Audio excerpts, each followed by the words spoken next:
Next month, new regulations are taking effect for heating oil in Vermont. It's at issue this morning, and Kat Villanzoni is here with more on the BioHeat movement. Good morning, Kat.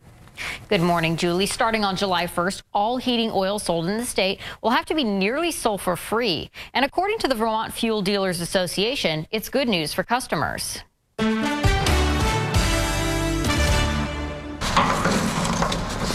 Starting next month, fuel dealers in Vermont are on a push to rebrand the oil they sell as a cleaner way to heat homes. This is a marketing strategy for the next 100 years. Matt Cota is the executive director for the Vermont Fuel Dealers Association. He says on July 1st, state law requires all of their heating oil to be nearly sulfur-free. That means less particulate matter in the air. That also means your equipment runs more efficient and cleaner.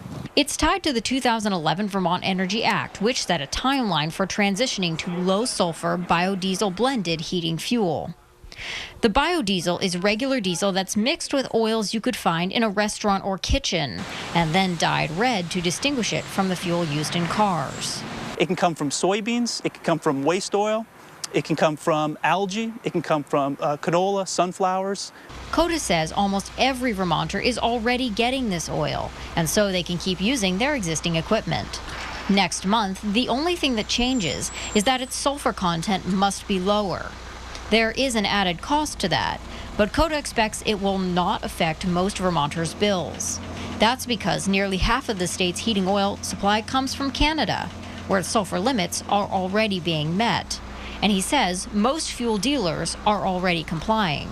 If there is a cost difference, it will be minuscule. It will be more than made up for by the efficiency gains by the consumer. He points to New York, which moved to these standards back in 2012.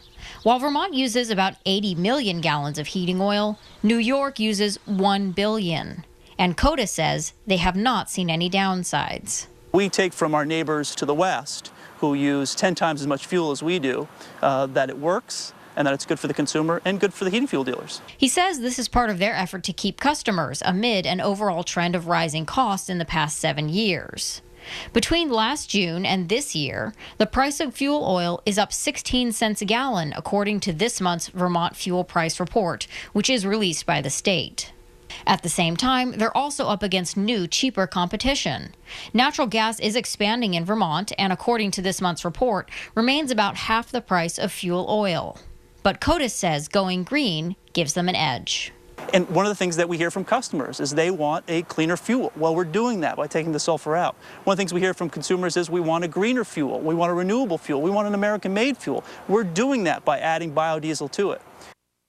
I also asked if this was going to bring about some of the same concerns over bumping up crop prices as ethanol does with corn. Cota says it's the opposite, actually. Previously, for a soybean crop, the oil was squeezed out and either given away or thrown away, while the rest was used for fiber and food. He told me that the oil can now be used in biodiesel. Julie? Thank you, Kat.